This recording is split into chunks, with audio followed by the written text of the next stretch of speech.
इफिस्करास पत्राकडे आपण आहोत आणि आपण 1 बाय 1 शिकत आहोत. देव आपल्याला सहायता करत आहे शिकण्यासाठी. इफिस्करास पत्र 6वा अध्याय.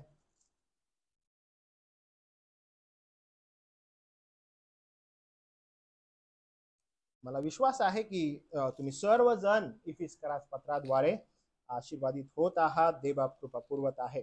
आणि आपण जी सुरुवात केलेली आहे 10व्या वचनापासून तेही आपण पाहिलेलं आहे. पुन्हा एकदा मी तुम्हाला बॅक मध्ये घेऊन जातो. अध्याय 1, अध्याय 2, अध्याय 3, 4, 5 काय सांगत आहेत. अध्याय 1 पहिलं वचन म्हणतं इफिस येथील पवित्र जन, म्हणजे हे पत्र जे आहे ते निवडलेल्या लोकांसाठी आहे, जे पवित्र जन होण्याकरिता वेगळे केलेले आहेत त्यांच्यासाठी आहे. अध्याय 2, 3 पॉल प्रार्थना करतो त्यांच्यासाठी. पॉल सांगतो की बापा तुझी कृपा त्यांच्यावर कर, त्यांना तू ज्ञान दे. आणि जेव्हा आपण पहिल्या अध्यायात जातो पौलाची तिथे प्रार्थना आहे, तो विश्वास संदर्भात बोलतो. मी थोड्या वेळानं त्याही वचनाकडे तुम्हाला घेऊन जातो. पण पॉल एक फार अद्भुत रीतीनं इफिसच्या लोकांना सांगत आहे की इफिस हो, तुम्ही निवडलेले आहात, वेगळे केलेले आहात, प्रभू येशू ख्रिस्तामध्ये आहात, पवित्र आत्मा तुम्हाला मिळालेला आहे, तुम्ही अशा रीतीने वागणूक करा. सर्व प्रकारचं उत्तेजन तो देत आहे. आणि देत असताना तो पुढे येतो 5वा अध्याय 9व्या वचनापर्यंत आणि तिथं येऊन सांगतो की तुम्हाला पवित्र आत्मा मिळालेला आहे आणि तुम्ही फार अद्भुत रीतीनं जीवन जगत आहात. आणि अशाच प्रकारे तुम्हाला कोणकोणत्या गोष्टी मंडळीमध्ये, कुटुंबामध्ये करायच्या आहेत याचं विश्लेषण तो करतो. हे केल्यानंतर आता 6वा अध्याय आणि त्याच्या 10 वचनापासून, म्हणजे 6वा अध्याय वचन 9 पर्यंत, आता 6वा अध्याय वचन 10 पासून तो मंडळीला सांगत आहे की आता इथून पुढे ज्यावेळेस तुम्ही जगात राहतात तर हे जग काही चांगलं नाहीये. अंधकारमय दुरात्मे आहेत, अधिपती आहेत, सत्ता आहे, अधिकार आहे, यांच्या बरोबर तुमचं युद्ध आहे. तर मग तो उदाहरण देतो रोमन जे सैनिक आहेत आणि रोमन सैनिकांचं जे काही पहिराव आहे त्या पहिरावा संदर्भात आणि उदाहरण देतो की तुम्ही कशा प्रकारे शस्त्रसामुग्री धारण करा. आणि मग आपण पाहिलं पहिले 3 ज्या गोष्टी आहेत तिकडे आपण गेलो आणि पहिल्या 3 गोष्टींकडे गेल्यावर त्यानं सांगितलंय की यास्तव 13 वचन म्हणतं तुम्ही वाईट दिवशी विरोध करायला, सर्व काही केल्यावर टिकाव धरायला समर्थ असावे म्हणून देवाची शस्त्रसामुग्री धारण करा. 13व्या वचनाचं ज्यावेळेस आपण एक्सप्लेनेशन बघितलं आपण पाहिलं वाईट दिवस कधी असतात. तर आपण म्हणले की वाईट दिवस हे कधी कशा असतात, एव्हरी डे. प्रत्येक दिवस हा कसा आहे, वाईट आहे. फक्त दिवसच वाईट आहे का, नाही, तास, मिनिट, सेकंड, एव्हरी सेकंड जो आहे तो वाईट आहे, तो काही चांगला नाही आहे. त्याच्यामध्ये जर टिकाव धरायचा आहे तर शस्त्र सामुग्री धारण करणं गरजेचं आहे. मग पहिला आपण पाहिलं की शस्त्र सामुग्री जर धारण करायची आहे तर काय आहे ते, तर आपली कंबर सत्याने बांधला पाहिजे, नीतिमत्वाचं उरस्त्राण घालायला पाहिजे आणि शांतीच्या सुवार्तेने बनलेल्या सिद्धता पादुका ज्या आहेत पायी चढवल्या पाहिजे. आणि मी तुम्हाला सांगितलं की ह्या 3 ज्या गोष्टी आहेत या 3 तुम्हाला युद्धा अगोदर, म्हणजे जे वास्तविक युद्ध आहे, ज्यावेळेस तुम्ही बॅटलफील्ड आहे, बॅटलफील्ड मध्ये जाण्या अगोदर या गोष्टी तुम्ही काय करता, पेहराव करून घेता. आणि every day, every second, every hour हे युद्ध आहे. तर मग ह्या ज्या 3 गोष्टी आहेत ह्या झोपताना, उठताना, बसताना पेहराव केलेला तुम्ही घातलेल्या असणं फार आवश्यक आहे. म्हणजे कोणत्या आपण पाहिलं आणि त्याचं एक्सप्लेनेशन ही पाहिलं. कारण पूर्वीच्या काळी जे युद्ध आहे ते युद्ध काय असं गोळी मारून वगैरे नव्हतं. तर विशेष करून हे जे युद्ध आहे हे रेसल केलं जायचं. ओके, रेसल करणं म्हणजे काय की पूर्णपणे हातांनी लढणं जाणार युद्ध. कदाचित त्याच्यामध्ये फाईट पण असेल, त्याच्यामध्ये हातामध्ये काही हत्यारं पण असतील, त्यानं युद्ध आहे. म्हणजे विशेष करून रेसल होणार युद्ध, एकमेकाला खाली पाडून तलवारीचा हल्ला वगैरे असं युद्ध. म्हणजे ह्याच्यामध्ये कोणत्याही प्रकारचा दारुगोळा आणि दारुगोळा इथून मारला त्या ठिकाणी गेला जे शिवाजी महाराजांच्या काळामध्ये आलं हे नव्हतं. हे युद्ध कसं आहे, विशेष करून रेसल करणार. आणि हे रेसल करणारं जो युद्ध आहे या युद्धामध्ये तुम्हाला लूज काही घालून चालणार नाही. आणि त्यामुळे लूज नाही घालायचं तर काय घालायचं आहे, तर सत्य.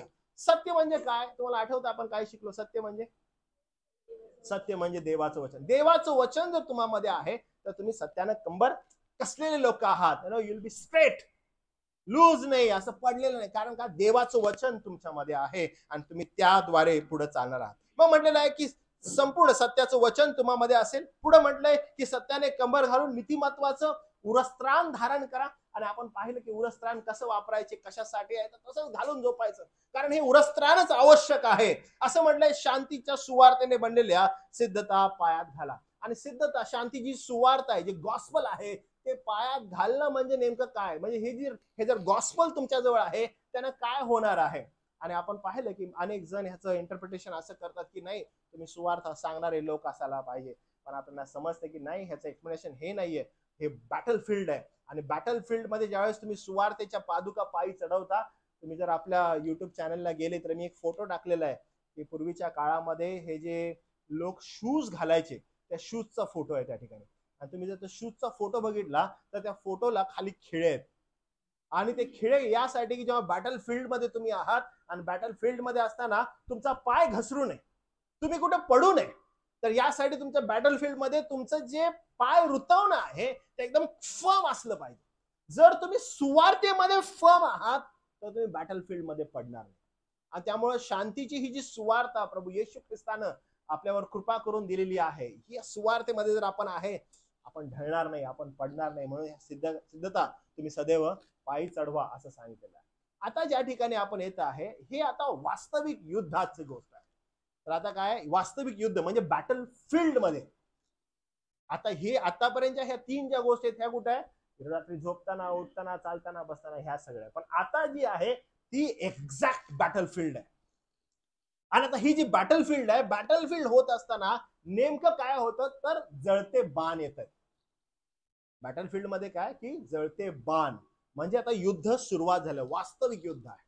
आणि वास्तविक युद्धामध्ये सगळ्यात महत्वाची गोष्ट जी तुम्हाला वाचवू शकते ती नेमकी काय आहे आणि ती कोणती असायला पाहिजे वास्तविक युद्धामध्ये.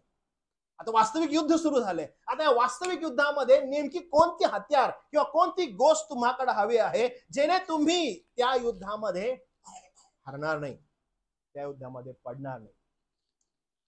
आणि ही या ठिकाणी लिहिलेलं आहे की एक मोठी ढाल, साधी सुधी नाही बरं का, असं म्हणलं या सर्वांखेरीज जिच्या योगे त्या दृष्टाचे सर्व जळते बाण. इंट्रोडक्शन बघा काय, कुणाचे, कोण तुम्हाला बाण मारत आहे, तिथे लिहिलेलं आहे की दृष्ट आहे. ओके, दृष्ट म्हणजे काय, इंग्लिश मध्ये काय म्हटलं त्याला, त्या दृष्टाचे इव्हिलिस्टिक. बरोबर आहे, इव्हिल म्हणजे तो काय साधा सुद्धा आहे का, नाही, इव्हिलिस्टिक आहे सगळा. त्याचे विचार, त्याचा फोकस, आणि तो काय बाण ए जरासा मारतो बरं का, मारून घे जरासा. ओके, ओ तुला जरासा मारतो मी, नाही थोडासा तर घे, अजिबात नाही. म्हणजे तो असं नाही म्हणत ओके माझा मित्र आहे हळूच मारतो, नाही, डोक्यात एकदम फिक्स करा की इव्हिलिस्टिक अप्रोच आहे त्याचा. आणि तो असं नाही थांबणार ओके एक थांबतो आणि मग हा बघ काय होतं तुझ्या सांगते, बर आता दुसऱ्या दिवशी, नाही, तो चालूच आहे त्याचं, अनस्टॉपेबल, अनस्टॉपेबल आहे तो. म्हणजे वन बाय वन चालूच आहे. म्हणजे हु विल सेव्ह यू. तर ना जे पॉल या ठिकाणी डिस्क्राईब करत आहे ती जी ढाल हे डिस्क्राईब करत आहे. ज्यावेळेस आपण पुन्हा रोमन जे लोक आहेत आणि रोमन लोकांची जी शस्त्र सामुग्री आहे तिथे ज्यावेळेस आपण जातो तर ते ढाल जे वापरायचे ती ढाल आपल्या ज्या ढाली होत्या त्याची साईज काय होती बरं, तुम्हाला आठवतं ज्या आपण महाराज वापरायचे, शिवाजी महाराज वगैरे वापरायचे, त्यांची साईज काय आठवतं तुम्हाला काय असायच्या, ज्या आपण पिक्चर्स मध्ये किंवा सिरियल्स मध्ये महाराजांच्या बघितलेल्या कोणत्या ढाल्या असायच्या, तरी साईज मला सांगा बरं. एवढ्या एवढ्या एवढ्या एवढ्या, बरोबर आहे, अशी ढाल पकडून. का तर तलवार ज्यावेळेस मारायची त्यावेळेस ते ढाल काय व्हायची, संरक्षण व्हावं, वाचावेत म्हणून. तर जी ढाल रोमन सैनिक वापरायची ती अराउंड 4.5 फूट असायची. किती, 4.5 फूट आणि 2.5 फूट. ओके, 2.5 फूट म्हणजे एवढी आणि 4.5 फूट म्हणजे आपल्या, कोण आहे 4.5 फूट, तुम्ही काही न उभं करायला नको आता आपण. 4.5 फुटाची ढाल म्हणजे काय, ऍज सून ऍज तुमच्यावर हल्ला होतो त्यावेळेस ती ढाल काय मध्ये ठेवायची. आणि मध्ये ठेवल्यावर काय होतं की जे काही तुमचं पूर्ण जी बॉडी आहे त्या बॉडीचं संरक्षण करण्यासाठी ही काय ढाल काफी आहे. आणि ती ढाल मध्ये ठेवली जायची, तुरतवली जायची, यासाठी की जे काही हल्ला होतो त्या ढालीवर व्हावा. तर हा हल्ला कोण झेलू शकतं, तर ती ढाल. आणि त्या ढालीला नाव देण्यात आलंय. तर बघा नाव काय तिचं, असं म्हटलंय या सर्वांखेरीज जिच्या योगे त्या दृष्टाचे सर्व जळते बाण तुम्हाला विझवता येतील. काय करता येतील, विझवता येतील. एकदा इंग्लिश मध्ये वाचतो का बेटा ते वचन 16.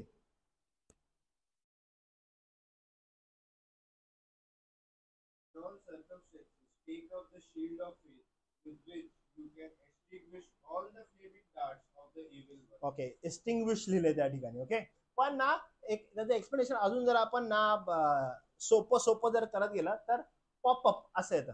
पॉप म्हणजे समजा बाण मारला, ठीक आहे, तो असा लागणार आणि तो रिव्हर्ट बॅक होणार ठपाक. म्हणजे असं लागणार आणि तो काय होणार, तिथं रुतणार नाही, तर तो काय होणार म्हणजे असं लागून. तुम्ही कधी ते आजकाल एक लहान मुलांचं हे निघालंय बघा, ते बबल्स खेळतात, आठवतं का तुम्हाला? ते दाबतात, काय म्हणतात त्याला, काय टफ नाही ना, बबल्सच म्हणतात. ते असं दाबतात, मग ते बाहेर येतं, मग मुलांना ते आवडतं. आजकाल खूप चालू झाले बघा ते पपेट. हा, तो असतं बघा, ते दाबून ठेवतात, ते आत जातं, मग पुन्हा बाहेर काढतात. त्यांना खूप चांगलं वाटतं ते आणि खुश होतात ते, वाव किती चांगलं आहे. जर समजा आता मला वाटतं होसनाला द्यायला पाहिजे असं असं करून, आणि ते एन्जॉय होतं त्यांना, ते त्यांचं मन तिथं रमतं तसं.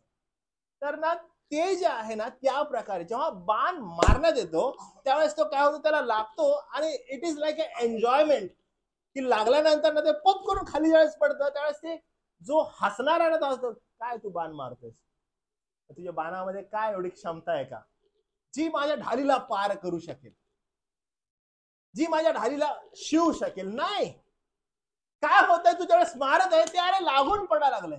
आणि त्यासाठी जी प्रिपरेशन आहे ना, ते प्रिपरेशन कसे करायचे, त्याविषयी वाचत असताना मला समजलं की ही ढाल जी आहे, ही ढाल ज्यावेळेस ते बनवायचे त्यावेळेस एकदम सॉलिड त्याचं मेटल आहे ते वापरायचे. मेटल वापरल्यानंतर मेटलच्या वर ते लोक छानपैकी चमडा वापरायचे आणि त्या चमड्याला तेलानं खूप मालिश करायचे, नुसतं तेल तेल तेल तेल तेल लावायचे. आणि ती ढाल प्रत्येकाची वैयक्तिक, तिला तेल लावून फुल एकदम तिला एकदम छान रीतीनं पॉलिश करून करून करून करून एवढं छान बनवायचे की ती चमकायची. आणि जेव्हा लोक त्याच्यावर हल्ला करायचे तर तो हल्ला, ते जे चमडा आहे त्याला पॉलिश करून अशा प्रकारे बनवलं असायचं, एवढं कडक बनवलेलं असायचं, कितीही बाण, जळता बाण येऊ दे, त्याला तो लागून खाली पडायचा. म्हणून त्या ढालींना फार मोठं महत्व असायचं. ज्यावेळेस आपण शास्त्रामध्ये पाहतो तर हा कोणता विश्वास आहे ज्या विश्वास संदर्भात तो बोलत आहे. ओके, हा तारणदायी विश्वास नाहीये बरं का. ओके, या तारणदायी विश्वासा संदर्भात या ठिकाणी बोलवलं नाही. तर दैनंदिन जीवनामध्ये आपण आपला मध्ये असणारा जो विश्वास आहे त्या विश्वासाला उद्देशून म्हटलंय. तारणदायी विश्वास कोणता, ज्या विश्वासा संदर्भात इथे सांगितलं नाही, तर तो विश्वास पॉलनं ऑलरेडी नमूद केलाय. बघा अध्याय 4 मध्ये पॉल सांगत आहे आणि त्याचं 13वं वचन बघा. हा तो विश्वास नाही ज्या विश्वासा संदर्भात तो म्हणत आहे. आपण सर्वांनी देवाच्या पुत्रावरील विश्वासाच्या व तत्संबंधी ज्ञानाच्या एकत्वास, हा तारणदायी विश्वास आहे. म्हणजे ज्याद्वारे आपल्याला तारण मिळालं तो विश्वास आहे. त्या विश्वासासंदर्भात पॉल या ठिकाणी बोलत नाही विश्वासाची ढाल, हे नाही बोलत आहे. हा तारणदायी विश्वास आहे की सर्वांनी देवाच्या पुत्रावरील विश्वासाच्या व तत्संबंधी ज्ञानाच्या एकत्वास प्रौढ मनुष्यपणास ख्रिस्ताची पूर्णता प्राप्त होईल अशा बुद्धीच्या मर्यादेस येऊन पोहोचू तोपर्यंत दिले, त्याने जी कृपा आपल्यावर केलेली. आणि पॉल ती प्रार्थना करत आहे. हा तारणदायी विश्वास आहे. या ठिकाणी जी विश्वासाची ढाल म्हणत आहे ती दैनंदिन जीवनातील बॅटल फील्ड मध्ये असणारा विश्वास आहे. आणि या विश्वासा संदर्भात तो सांगत आहे. या विश्वासाला फिडे, ओके, सोला फिडे जे आहे, हा जो विश्वास आहे या विश्वासामधील हा एक भाग आहे. हा जो भाग आहे हा अत्यंत महत्वाचा आहे, कारण विश्वास हा आज्ञा पालनाकडे तुम्हाला आणि मला घेऊन जातो. जो व्यक्ती म्हणत आहे की मी विश्वास धरलेला आहे, जर मी विश्वास धरलेला आहे तर तो मला कुठं आकर्षित करतो, तर तो मला आज्ञा पालनाकडे आकर्षित करतो. कुठल्या आज्ञा पालनाकडे, तर ख्रिस्ताच्या वचनाच्या आज्ञा पालनाकडे. जो म्हणतो की माझ्यामध्ये विश्वास आहे, जर त्याच्यामध्ये विश्वास आहे तर त्याच्यामध्ये देवाच्या वचनाचा विश्वास आहे, देवाच्या वचनावर असणारा विश्वास आहे, जो त्याला एक्झॅक्ट बॅटलफील्ड मध्ये कृपा पुरवेल. म्हणजे तयारी जर तुम्हाला आणि मला करायची आपल्या जीवनासंदर्भात आणि विश्वासाची ढाल जर पुढे घ्यायची आहे, तर what exactly you need in that faith, काय तुम्हाला हवाय त्या विश्वासामध्ये, काय प्रिपरेशन करायला पाहिजे. थोडंसं जर तुम्ही अजून अनालायझेशन केलं तर पवित्र शास्त्राची जी वचनं आहेत ती वचनं या वॉर विषयी बोलतात, जे आपलं दैनंदिन जे वॉर आहे त्या संदर्भात. आणि प्रत्येक वचनं तुम्हाला आणि मला या वॉर मध्ये जर आवश्यक कोणती गोष्ट आहे तर विश्वासा संदर्भात सांगतात. तर काही वचनं आपण वाचूया, चेक करूया की ती कशा संदर्भात बोलतात. बघूया आपण. पहिलं स्तोत्रसंहिता 18:30. जर कोणाला जर मिळालं तर पट करून वाचा बरं. स्तोत्रसंहिता 18 आणि 30. कोण वाचेल बरं?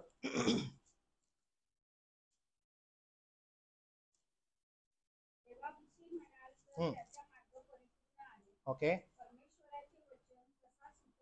ओके. परमेश्वराचे वचन कसाच उतरले. बरं, कसं उतरते बरं? बघा बरं पुढं. बरोबर, त्यांचा आश्रय करणाऱ्यांची तो ढाल आहे. म्हणजे परमेश्वराचं वचन जे आहे त्या वचनाकडे ज्यावेळेस तुम्ही नेहमी जातो आणि त्या वचनाकडे गेल्यानंतर जे काही वॉर आहे त्याच्यामध्ये ढाल जर कोण आहे तर ते फक्त वचन. म्हणजे who will save you, that is a word of God, nobody else. म्हणजे विश्वासरूपी ढाल. ओके, विश्वासरूपी ढाल म्हणजे काय? प्रभूचं वचन. मी तुम्हाला सांगतो बरं का हे का असं म्हटलेलं आहे, का हे उदयास येतं, का तिकडं आपल्याला फोकस करण्यात येतो. इथंच नाही थांबत. बघा स्तोत्रसंहिता नीतिसूत्रे याचा 30, नीतिसूत्रे 30 आणि 5 आणि 6.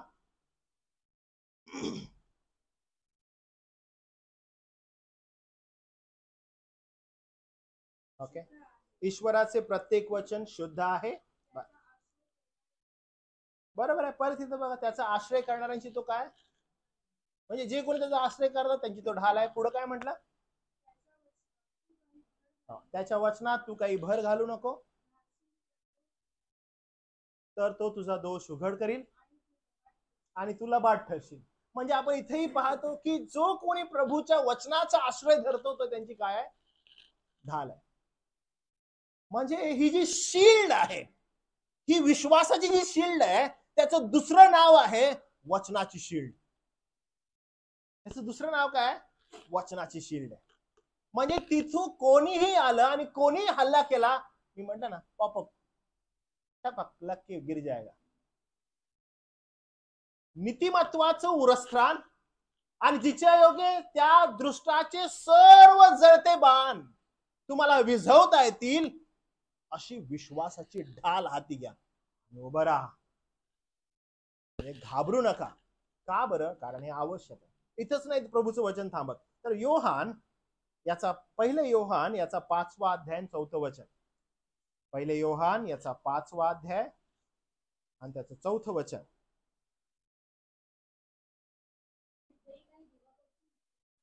हा बरोबर, तोच आपला काय आहे? विश्वास. कारण जगावर जय मिळवणारा कोण आहे? तो. आणि त्यानं जगावर जय मिळवलेला आहे. तुम्हाला आणि मला काय करायचं? You have to just stand. म्हणजे देवाच्या वचनावर आपला विश्वास ठेवणाऱ्या सर्व परिस्थितीत पापाच्या प्रत्येक मोहापासून तुम्हाला आणि मला वाचवण्यास जर कोण सक्षम आहे तर तो कोण आहे? हॅलो, तर तो खुद्द देव आहे.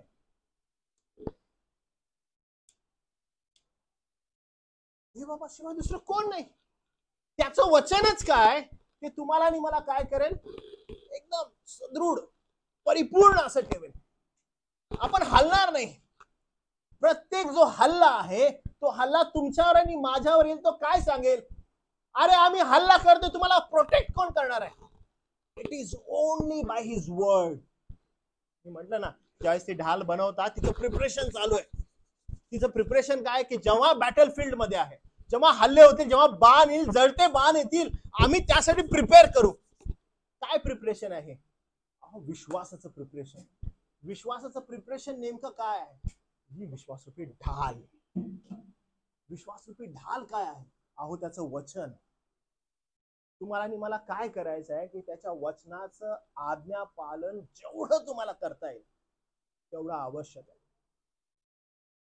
त्यानं अनेक जण म्हणतात की हो आम्ही विश्वासू आहे, आम्ही बिलीव्हर आहोत.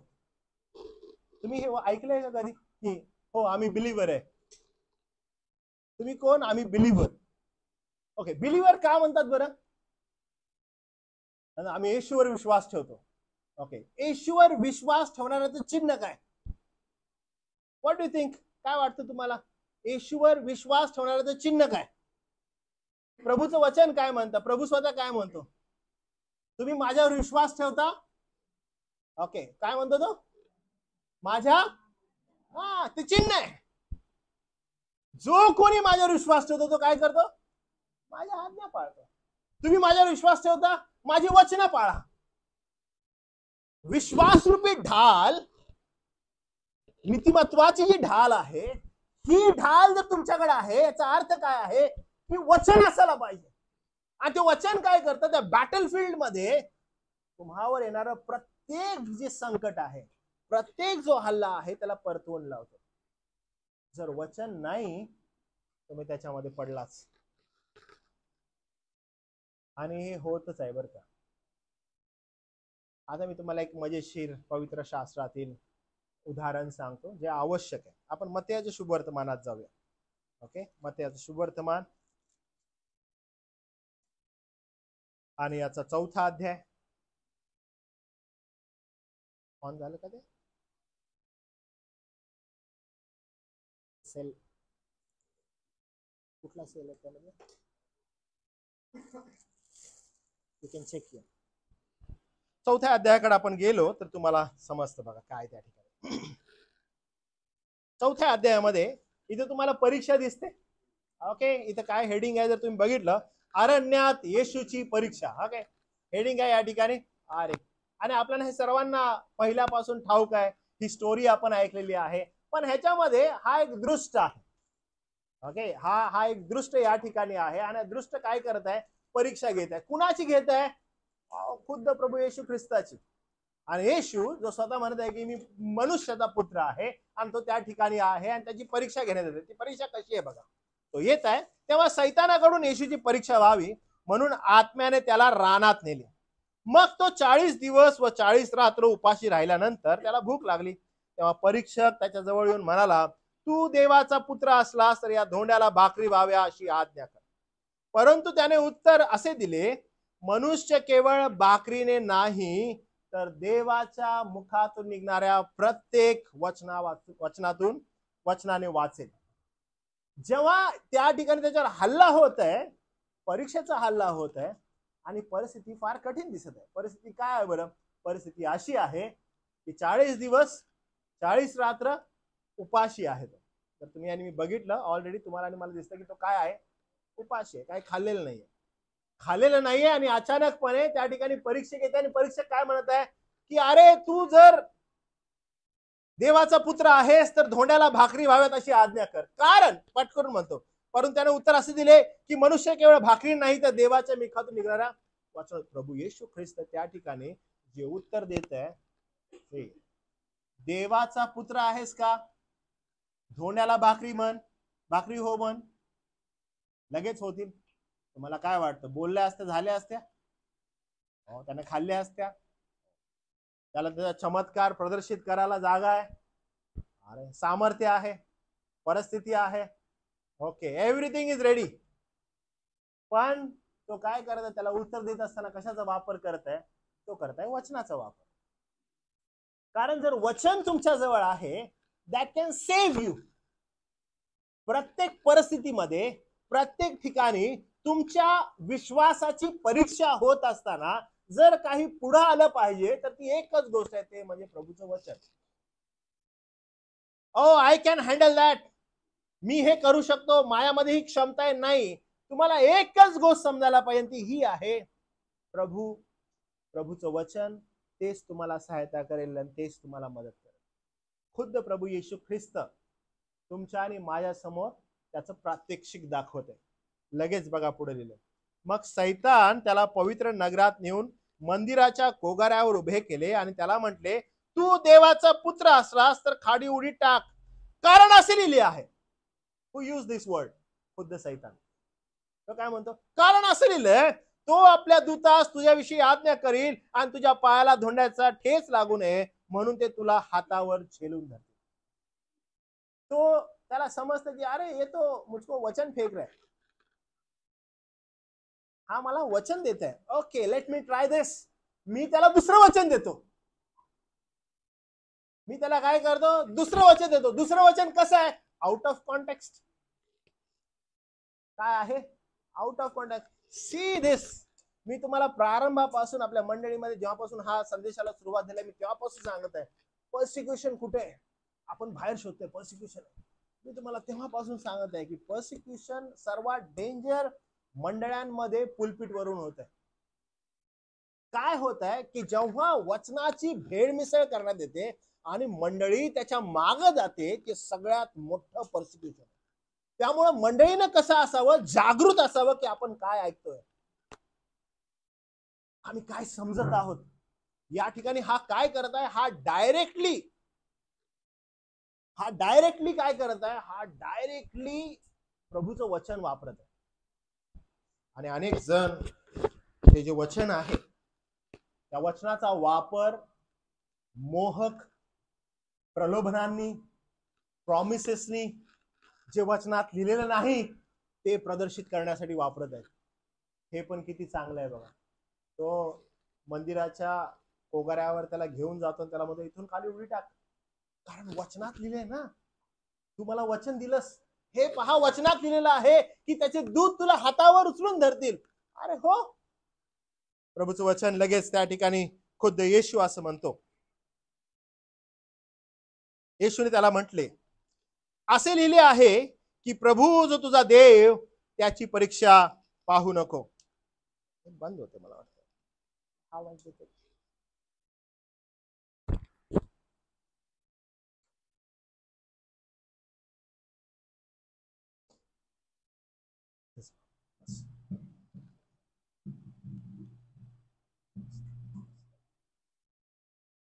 प्रभूचं वचन म्हणतं की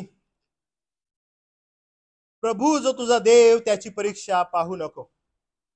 आणि नंतर पुढे परत असं म्हटलेलं आहे, सैतानाने त्याला एका मोठ्या उंच डोंगरावर नेऊन जगातील सर्व राज्ये त्याचं वैभव त्याला दाखवलं आणि त्याला म्हटले, तू पाया पडून मला नमन करशील तर मी हे सर्व तुला देईन.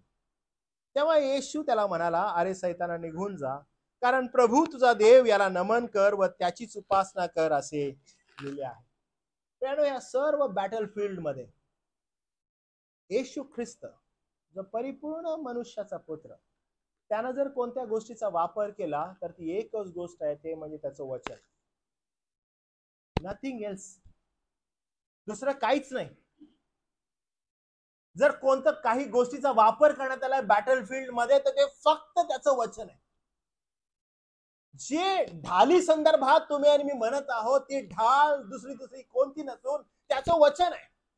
ज्या वेळेस तो दृष्ट सगळे जळते बाण मारत आहे आणि तुम्ही म्हणत no I can defend myself, नाही होऊ शकणार, नाही होऊ शकणार. There should be only one thing, ती म्हणजे काय, ख्रिस्ताचं वचन, प्रभूचं वचन जे त्यानं तुम्हाला आणि मला दिलेलं आहे. याच्यापेक्षा एक दुसरी घटना आहे जी पवित्र शास्त्रात नमूद आहे. पुन्हा एकदा 6वा अध्याय 16व वचन जरा मोठ्यानं वाचा आणि मग त्या इन्सिडेंट्स कडे मी तुम्हाला घेऊन जातो. 6वा अध्याय जे आपण वाचलेला शास्त्र भाग आहे, एफिस 6:16. कोणीतरी मोठ्यानं वाचा.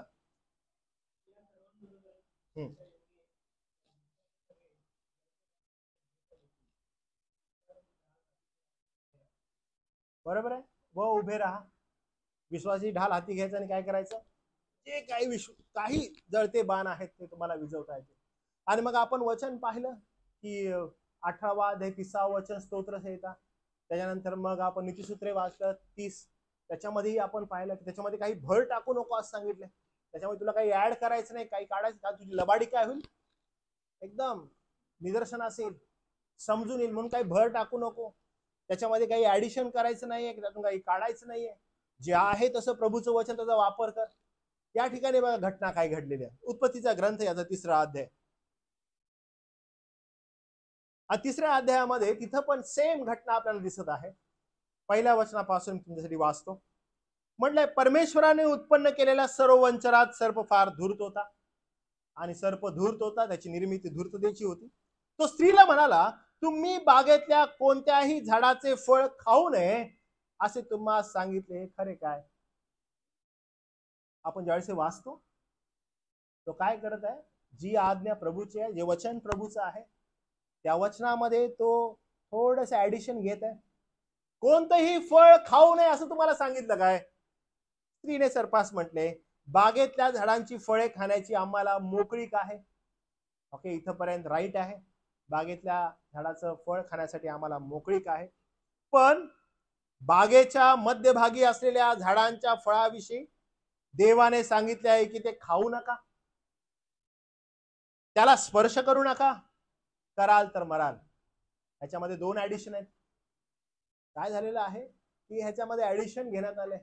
ऍट द टाइम आपण प्रभूचं वचन वाचतो आणि जेव्हा बॅटलफील्ड असते आणि त्या बॅटलफील्ड मध्ये प्रभूनं सांगितलेलं जे वचन आहे त्याच्यामध्ये जसं आपण ऍडिशन घ्यायला लागतो. हा असं आहे, बरोबर आहे, पण हे असंही करू शकतो आपण. प्रभूचं वचन जर म्हणत आहे की नाही तर नाही, होय तर होय, ह्याच्याहून जे अधिक ते पाप आहे, असं प्रभूचं वचन आपल्याला सांगतं. पण हवाबाई काय करत आहे? हवाबाई या ठिकाणी ऍडिशन घेत आहे. ऍडिशन कोणतं घेत आहे? ती फर्स्ट असं म्हणत आहे आम्हाला खायची मोकळीक आहे, पण बागेच्या मध्यभागी जे झाड आहे त्याच्याविषयी आम्हाला सांगितलेलं आहे की ते खाऊ नका आणि त्याला स्पर्श करू नका, कराल तर मराल. त्याच्यामध्ये ऍडिशन काय आहे? ऍडिशन हे आहे की बागेच्या मध्यभागी 2 झाड आहेत. एक आहे जीवनी झाड आणि एक आहे बऱ्या वाईटाचं करून देणारं झाड. आणि प्रभूने सांगितलेलं आहे की बागेच्या मध्यभागी असणाऱ्या जे बऱ्या वाईटाचं ज्ञान करून देणारं झाड आहे त्या फळाविषयी पर्टिक्युलरली आज्ञा दिलेली आहे. ऍडिशन घेतलेलं आहे की झाडाचं फळ खाऊ नका. ऍडिशन हे आहे कराल तर मराल, स्पर्श करू नका. ऍडिशन आहे.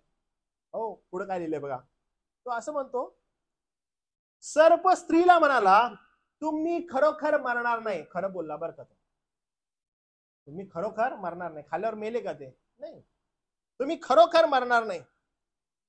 देवाला हे ठाऊक आहे की तुम्ही त्याचे फळ खाल त्याच दिवशी तुमचे डोळे उघडतील आणि तुम्ही कसे व्हाल? तुम्हास बरे वाईट कळू लागून तुम्ही देवा समान व्हाल.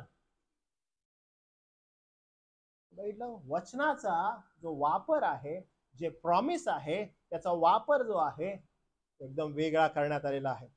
त्या झाडाचे फळ खाण्यास चांगले, दिसण्यास मनोहर, शहाणपणाच्या प्राप्ती इष्ट आहे अशी त्या स्त्रीला दिसून आले. तेव्हा तिने त्याचे फळ काढून खाल्ले व आपल्या बरोबर आपल्या पतीशी दिले. ज्या वेळेस बॅटलफील्ड मध्ये वचनाचा वापर गैरवापर होतो आणि स्वतःच्या वासना त्या ठिकाणी पुढे ठेवण्यात येतात, ही सगळ्यात मोठी अडचण आहे. प्यानो हे बॅटलफील्ड आहे आणि बॅटलफील्ड मध्ये विश्वास हा प्रभूच्या वचनावर असला पाहिजे.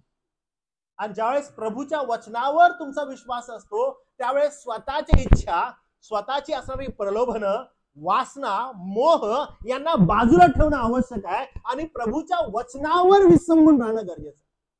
जर तुम्ही प्रभूच्या वचनावर विसंबून राहणार तर तुम्हाला मोह येणार, प्रलोभन येणार. आणि तुम्हाला आठवतं मी तुम्हाला सांगितलेलं की ऍट द टाइम तुमच्या समोर प्रलोभन येतात त्यावेळेस ती प्रलोभन कशी येतात? With offers. प्रलोभन कशी येतात? With offers. एक लोगे दूसरा फ्री. मग त्या प्रलोभनांना तुम्हाला जर टाळायचं आहे तर तुम्हाला काय हवाय? विश्वास रूपी ढाल. कारण हल्ले न थांबणार आहेत, हे कंटिन्युअसली येणार. विश्वास रूपी ढाल जर समोर आहे याचा अर्थ प्रभूच्या जी वचन आहेत त्या वचनांवर असणारा तुमचा विश्वास, ही वचन तुमचं असणारं सॅटिस्फॅक्शन. कारण प्रभू म्हणाला ना, मी तुम्हाला एकटं सोडणार नाही, मी जातो तुमच्यासाठी जागा तयार करतो आणि मी गेल्यावर तुम्ही एकटं सोडणार नाही तर त्याला मी पाठवेल. तो कोण आहे? कैवार घेणारा कैवारी. तो येऊन तुम्हाला सत्यात घेऊन जाईल. सत्य काय? त्याचं वचन. म्हणजे it's always been to his word and word and word, दुसरं काहीच नाही. आणि म्हणून ह्या वचनांमध्ये तुम्ही आणि मी काही ऍड करू शकतो, काही काढू शकतो? बिलकुल नाही. जर काही वापर करायचा तर ह्या वचनांचा करायचा आहे. कधी? प्रलोभनांवेळेस. आता जर समजा तुम्हाला एखादं लालच, पैसा याचं प्रलोभन तुमच्या समोर आलं, तुम्हाला फार अडचण आहे. उदाहरणामध्ये जर आपण असं घेऊ की तुम्हाला एक 10,000 रुपयाची गरज आहे, फार नितांत गरज आहे. एवढी गरज आहे 10,000 रुपयाची की तुम्ही ते सहन नाही करू शकत. घरात काहीच जेवायला नाही, 10,000 रुपयाचं राशन मला हवंय आणि मी प्रार्थना करतो देवा काही कर, मला आज पैसे दे. अचानकपणे तुमच्या दरवाजावर नॉक होतं आणि तुम्हाला सांगण्यात येतं की तुम्हाला हे 10,000 रुपये घ्या. प्रभू, काल रात्रीच प्रार्थना केली, त्याचं उत्तर आलं, मला 10,000 रुपये मिळाले. पण तुम्हाला एक काम करावं लागेल. इनअप्रोप्रिएटली तुमच्या फाईल जी आहे ऑफिसची त्याच्यावर तुम्हाला सिग्नेचर करायचं, ज्याच्यावर माझा फायदा होईल. तर ही तुम्हाला लाच घ्या. प्रभू, काल रात्रीच प्रार्थना केली, काय मस्त उत्तर आलंय, फक्त एक सिग्नेचर करायची मला. प्रलोभन आहेत. आणि त्यावेळेस प्रभूचं वचन तुम्हाला काय म्हणतं, त्याकडे तुम्ही आकर्षित व्हायला पाहिजे. इन्स्टेड तुमच्या भावना, तुमचा मोह, तुमची प्रलोभनं, तुमची अडचण, त्याच्या पलीकडं आपण प्रभूकडे पाहणं गरजेचं आहे, कारण ती त्याची इच्छा आहे. जेव्हा आपण प्रभूच्या वचनाकडे जातो, आपल्याला हीच गोष्ट समजते की देव तुम्हाला आणि मला लबाडी करायला उत्तेजन देत नाही. तो तुम्हाला आणि मला लबाडी करायला सांगत नाही. त्यामुळे जर कोणती गोष्ट तुम्हा जवळ आहे तर ती फक्त ही आहे की प्रभू तुझं वचन, तुझ्या वचनाशिवाय दुसरं काही नाही. जर आम्ही ह्या बॅटलफील्ड मध्ये कशाचा वापर आम्हाला करायचा आहे, जर जे शील्ड आमच्या समोर आहे, तर ती काय करेल? येणारा प्रत्येक बाण परत धुडकावून लावेल. प्रत्येक येणाऱ्या जे खोट्या गोष्टी आहेत, खोटा आनंद आहे, आणि त्या आनंदाची जी वचनं आहेत, त्याला आम्ही बळी पडणार नाही. तर आज्ञाधारकपणा, आणि त्या आज्ञाधारकपणाची आम्ही निवड करणार. त्या आज्ञाधारकपणाला आम्ही समर्पित होणार, जे प्रभूच्या वचनाचं आहे. आणि तुम्हाला माहित आहे आज्ञाधारकपणाने काय मिळतो? प्रभूचा आशीर्वाद, जगाचा नव्हे. कारण जग जे ऑफर करतं ते फक्त मोह ऑफर करतं. जग जे ऑफर करतं आणि हल्ला करतं ते तुमची आणि माझी जे पाप आहे ते जाणतं, आणि त्याला अनुसरून तो काय करतो? तुमच्यावर हल्ला करतो. आर.सी. स्प्रोल फार सुंदर रीतीने म्हणतात. ते असं म्हणतात की how do you know that I am a faithful man? तुम्हाला कसं समजेल की मी विश्वासू माणूस आहे? तुम्हाला कसं कळेल हे की मी विश्वासूपणाने जीवन जगत आहे? कसं समजणार की अरे हा विश्वासू माणूस आहे? There is only one way, की विश्वास रूपी तुमच्या जीवनात फळ दिसलं पाहिजे, दुसरं काहीच नाही. कारण एकदा तारण प्राप्त झालेला मनुष्य या जगामध्ये ज्यावेळेस जीवन जगतो तर तो विश्वासू आहे हे कसं कळेल? फक्त एकाच गोष्टीद्वारे, विश्वास रूपी फळानं, दुसरं काहीच नाही. आणि तुम्हाला माहित आहे प्रियानो, फळाचा गुणधर्म काय? फळाचा गुणधर्म आहे की ते जसं आहे तसं पुढच्याला मिळतं. उदाहरणामध्ये जर समजा आपण आता सीझन नाही पण आपण गाडीवर मँगो घ्यायला गेलो, आणि मी गेलो, माझ्या संगती कोण येतं मँगो घ्यायला? ताई येतात. अच्छा, मी आणि ताई गेलो आणि आम्ही दोघं एका गाडीवर गेलो, आणि मग त्या ठिकाणी मँगो घेतले आम्ही, आणि मँगो घेतली, वास यायला एकदम हापूसचा वास आहे. मी पण बघितला, त्यांनी पण बघितला. मग त्या माणसानं काय केलं, सर आप कौन सा लोगे? तर मी त्याला सांगितलं मी हा मँगो घेणार. मी बोला मी हा मँगो घेणार. आणि मग तिने काय केलं, मग एक मँगो कापला, आणि मग एक फोड मी घेतली टेस्ट करायला, एक फोड त्यांनी घेतली. आणि त्यांची जी फोड आहे ती त्यांनी खाल्ली, म्हणाले ओ सर किती गोड आहे मँगो. आणि मी फोड घेतली, मी खाल्ली, कडू. ती म्हणाल गोड आहे, मी म्हटलं कडू आहे. असं होऊ शकेल का? मँगो म्हणेल का ह्याच्या हातात चाललंय कडू लागणार आहे, मी तिच्या हातात मी गोड लागणार नाही. फ्रूट आहे, त्याचा गुणधर्म काय की मी माझा गोडवा द्यावा. तो पाहून नाही बघा ह्याला कडू देतो ह्याला गोड देतो, नाही. विश्वासूपणा जो आहे, जो फळ आहे, ते येणारच. आणि ते कसं येणार? त्याच्या फळावरून दिसणार. विश्वासरूपी जी ढाल आहे ती ढाल कोणत्याही परिस्थितीमध्ये तशीच वर्क होते. तुम्हाला हे समजणं आवश्यक आहे प्रियानो. We are in the battle field, आणि सैतान काही गप बसणारा नाहीये. त्याचे इंट्रोडक्शन ज्यावेळेस आपण बघितलं तो काही साधं सुद्धा आहे का? नाही. त्याचे इंट्रोडक्शन तुम्हाला आठवतं? आपण ज्यावेळेस पाहिलं इफिस्करास पत्रामध्ये, बघा तो कोण कोण होता आपण त्यावेळेस पाहिलेलं. तो काय साधा सुद्धा होता का? नाही. एजेकिएल 28:14 मध्ये त्याला अभिषिक्त करूब म्हटलंय. लूक 11:15 मध्ये त्याला भूतांचा अधिपती म्हटलंय. दुसरे करीन 4:4 मध्ये या युगाचं दैवत, अंतरिक्षातील राजाचा अधिपती त्याला इफिस 2:2 मध्ये. पवित्र शास्त्रात तो देवाच्या कार्याला विरोध करणारा जकर्या 3:1, देवाच्या वचनाचा विपर्यास करणारा मत्तई 4:6 आपण आत्ताच वाचलं. अहो, वचन घेतो आणि ते तोडून मोडून प्रदर्शित करतो. आणि आपण कितीदा आपल्या ह्या मंडळीमध्ये असे विश्वासू वचन घेतलेले आहेत ज्यांचा वापर तोडून मोडून केलेला आहे. अनस्टॉपेबल आहे ते. त्यांच्या फायद्यासाठी वचनाचा वापर करण्यात येत आहे. आणि आपण त्यांच्याविषयी पाहिलं की ते कोण आहे, ज्यांचं ध्येय पोट आहे. ते त्या दृष्टिकोनातून संदेश द्यायला लागले. आणि हा सैतान दुसरा तिसरा कोणीच नाही. देवाच्या सेवेला अडखळण करणारा, सुवार्तेमध्ये अडथळा आणणारा, पाशात पाडणारा, सर्व जग त्या दृष्टाला वश झालंय. हा शांत न बसणारा सैतान आहे. आणि हा एवढा भयानक अंतरिक्ष राज्याचा अधिपती, त्याला गरजणारा सिंह म्हटलंय, जो बघत आहे कुणाला मी जाऊन गिळावं. अनस्टॉपेबल बाण नुसते मारत आहे. मोह, प्रलोभन, वासना यांचे नुसते बाण तो मारत आहे. हु विल प्रोटेक्ट यू? विश्वास रूपी ढाल. विश्वास रूपी ढाल त्याचं वचन. त्याचं वचन, त्याच्या वचनाचा अध्यय. आज आपण ना भक्तीच्या वेळेस एक गीत गायलं, जे गीत मी पुन्हा रिपीट बोलायला सांगितलं. आणि मी म्हटलं की होय, गीत किती सुंदर आहे. मेरी बेसेल म्हणतात की भक्तीची वेळ, भक्तीची वेळ मला सदैव आवडे. मी टाकी चिंता सगळी, मी जाई बापा जवळ.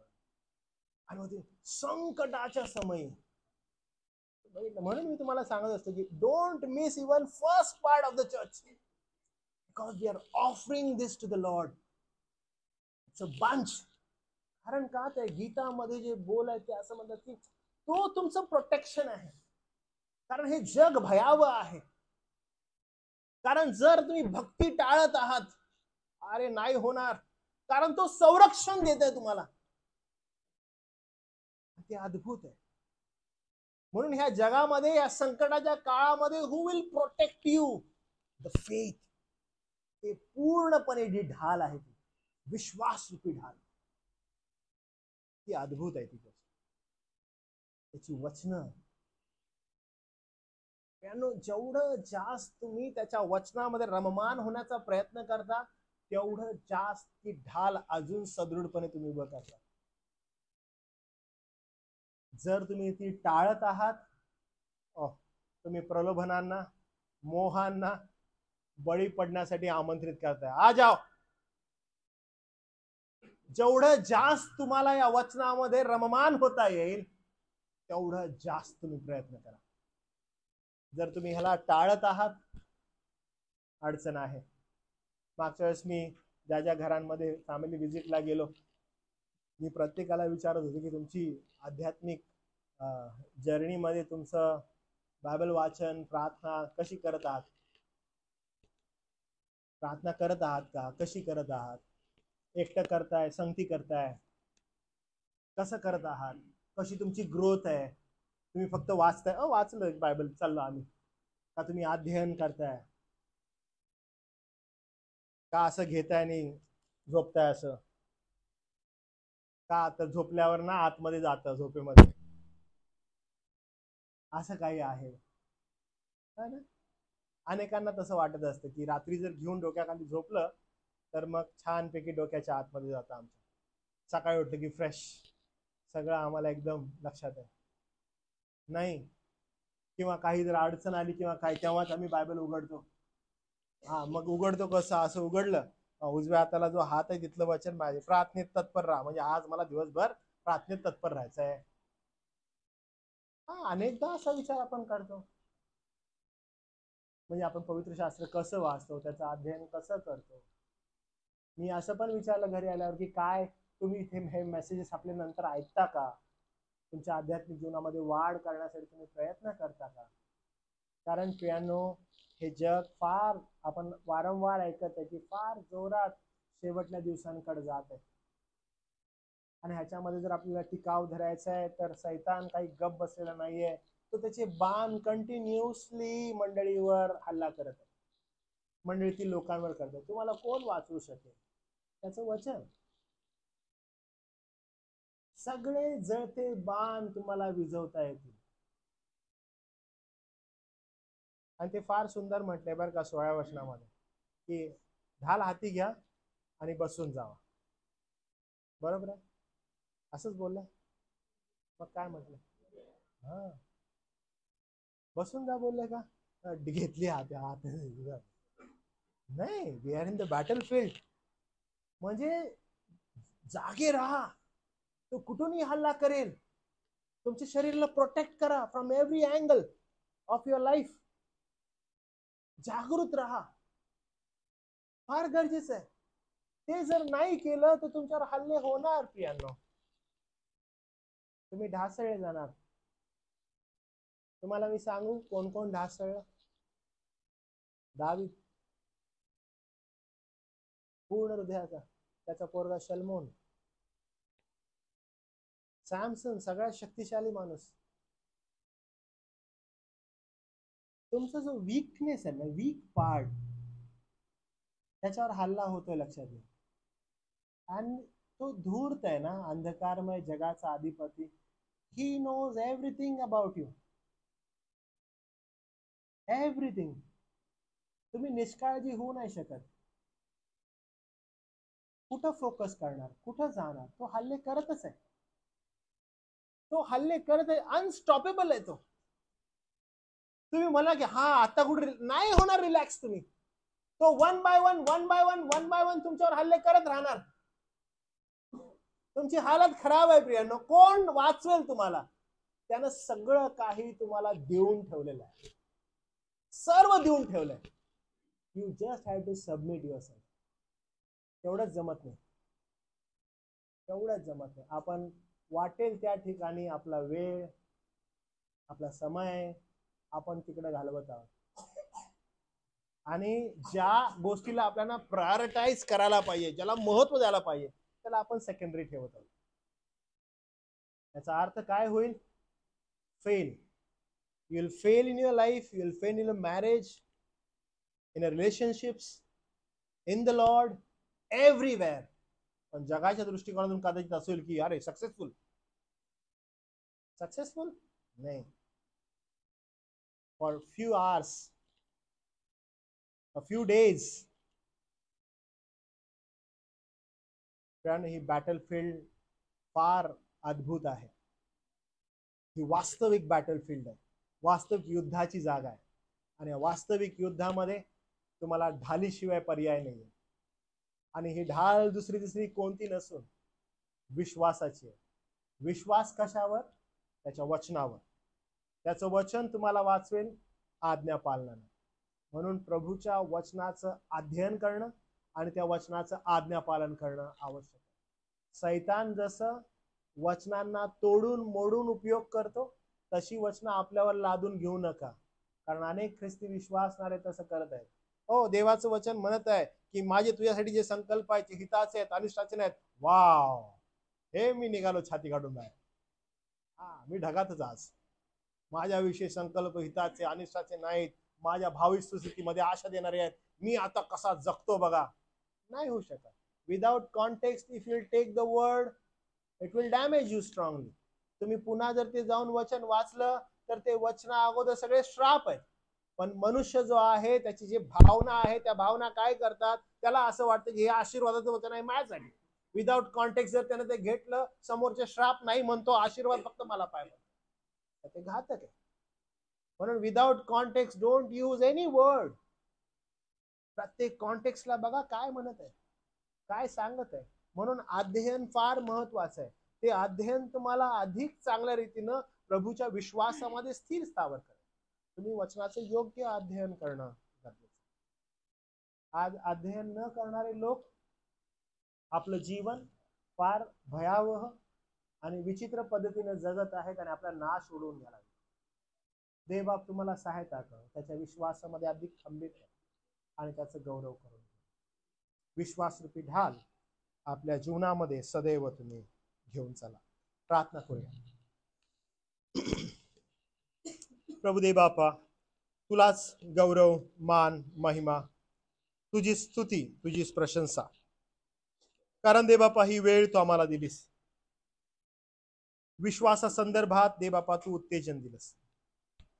आणि आमची प्रार्थना आहे की देवबापा या विश्वासावर आम्ही जीवन जगत असताना, तुझ्या कृपेमध्ये देवा आम्ही पुढे जात असताना, सैतानाचे सगळे जळते बाण विझवण्यासाठी असणारी ही जी ढाल आहे, विश्वासरूपी आहे, तो विश्वास इतर कोणत्याच गोष्टींवर नाही देवबापा, तो तुझ्या वचनावर आहे. तो ठेवण्यासाठी आणि त्याद्वारे देवा तुझं गौरव करण्यासाठी लागणारी कृपा पुरव. सर्व गौरव, मान, सन्मान आम्ही तुला देतो. ही प्रार्थना आमचा तारणारा प्रभू येशू ख्रिस्त याच्या नावात विनंती सादर केली म्हणून देवा तू ऐक. आमेन.